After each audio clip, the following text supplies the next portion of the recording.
What's up, YouTube? It's me, the Artisan MC, and today I'm going to give you my reaction and review to Vader Episode 2 Echoes of the Jedi, a fan film by Star Wars Theory. Now, like most of us, I'm a YouTuber and I know who Star Wars Theory is. When I came to YouTube and really started watching it a lot more, other than watching music videos, Star Wars Theory was there doing his thing and putting out lore videos and whatnot of Star Wars. And it was good information.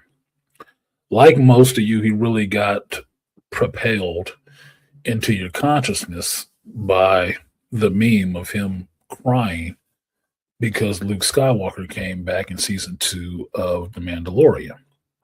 And at that point, I just went ahead and looked into him because I thought it was a little bit more interesting, right? And saw that here was a guy who really loved Star Wars as I love Star Wars and really held to the idea of George Lucas in making Star Wars.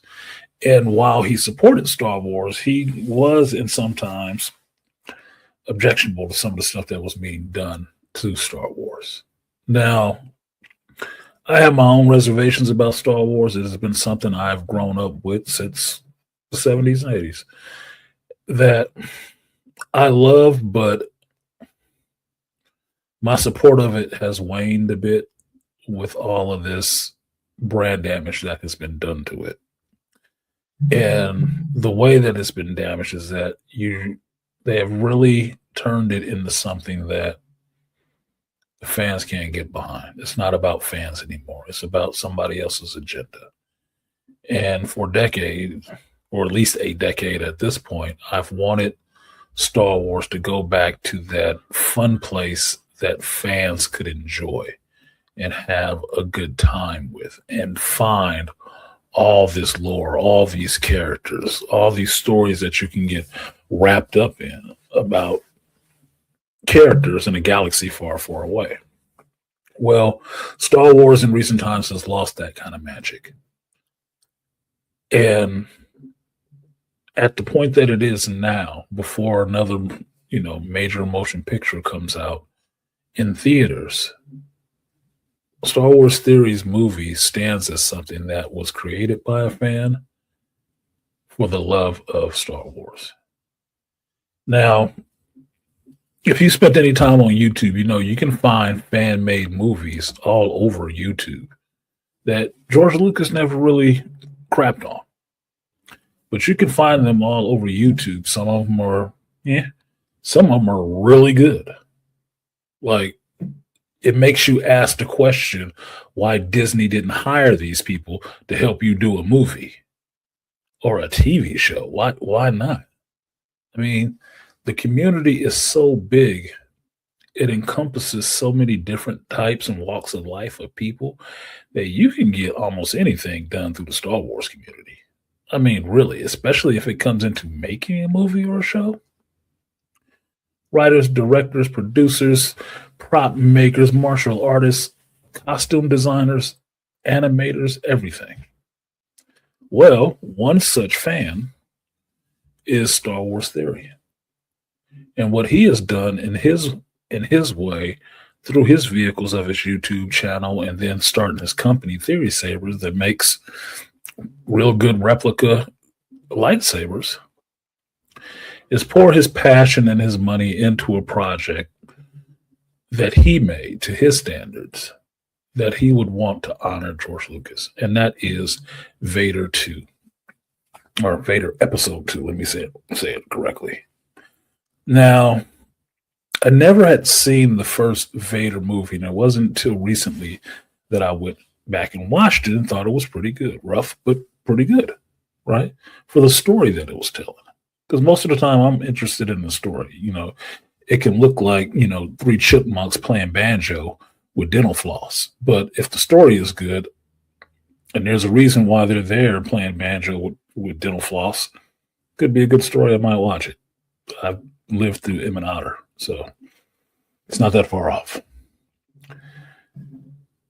This, however, the second movie is where Theory poured a lot more time, a lot more effort, a lot more money into to produce. And beyond just producing it, he wrote it, supervised it, pretty much directed it, and then paid the animators, the ones who did it, and signed off on all of it. Now, that, in my view, is kind of like George Lucas. No, George Lucas may not have created every ship, vehicle, stitch of clothing in the Star Wars universe, but it was to his vision, to his standards. That's what happens when you have people working for you. Theory has done the same thing. For somebody not going to film school, he did the undertaking of making something that he wants to be a film, which is a CG animation, and writing a story and directing and hiring the people, firing the people, getting it done to these standards, to this musical score, to this type of thing. He's done all of that work. And I'm appreciative of that because for me, it shows up on the screen. Watching this episode, technically it looked better than The Bad Batch to me. For CG animation, it looked better than The Bad Batch. It didn't have all that misframe movements that kind of irritate me about that Clone Wars style of animation. It looked more realistic. Not so much that we're just going to stop here with the rendering and that'll be the style.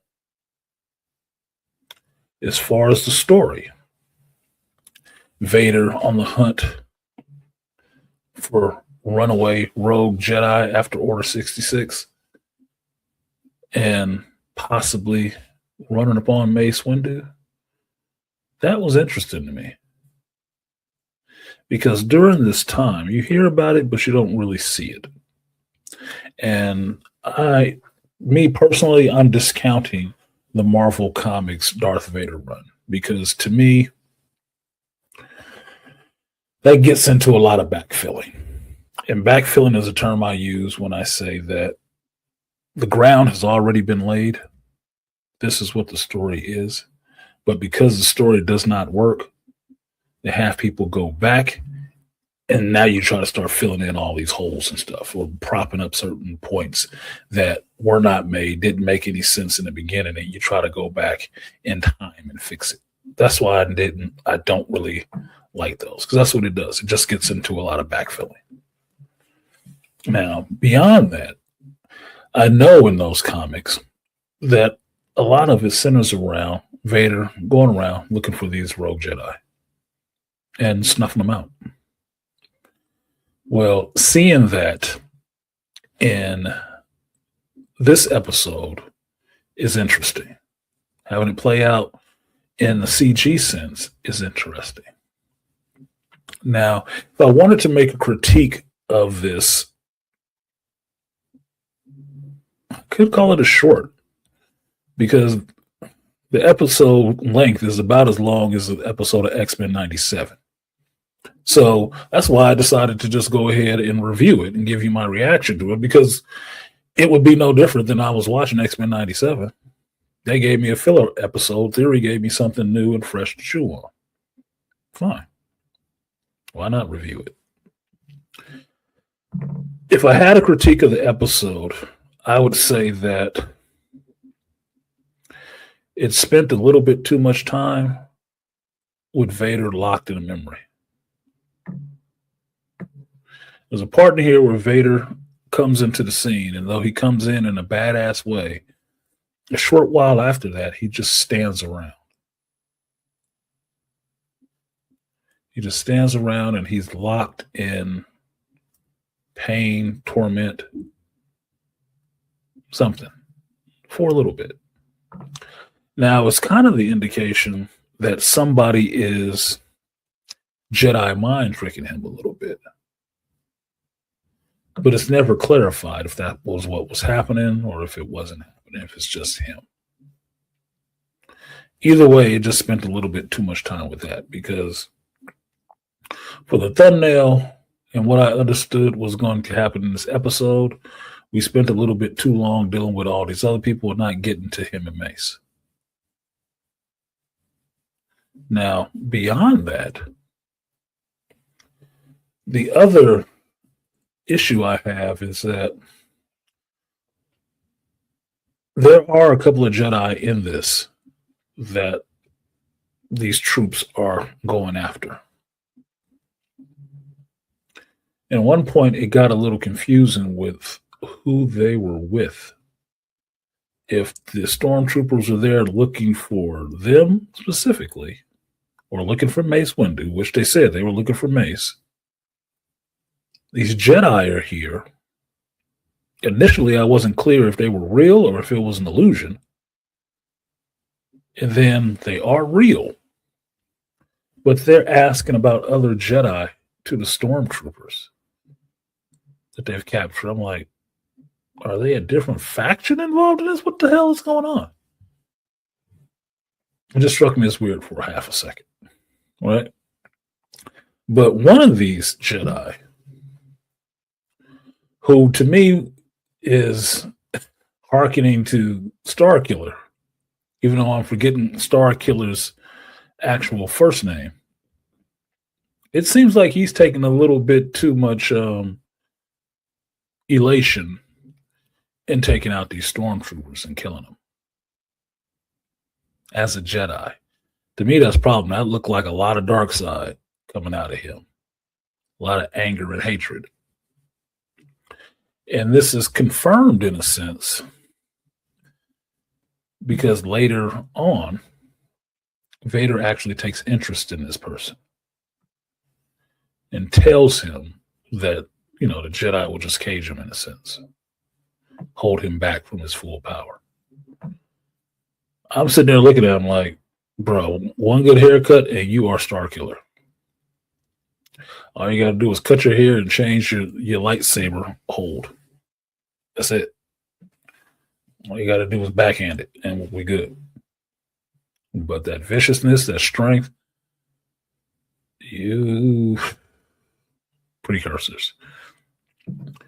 Other than that was the two things that kind of rubbed me on this. By the time I got to the end of it, I wanted more Windu. I did want more Windu. I didn't mind T.C. Carson doing the voice of Mace Windu. That's cool. I like T.C. Carson. But I wanted a little bit more of Mace. Because how Mace came onto the screen, he did roll through like the BMF. He did. He did roll through like that. And because of that, I would want to see a little bit more of him. I would have wanted to see him do a little bit more before, we cut away. Especially since it's going to be a while before we see the next movie. Now, not as long as it took to do the first one, but a long time in terms of movies and stuff. It'll be what it'll be, right? But for the most part, I can say I enjoyed this. This was fun. It was a fun watch. I enjoy seeing Mace represented. I enjoy seeing some good lightsaber and fighting combat because checking out his video that he dropped today, which is a thank you to everybody for coming out and watching it.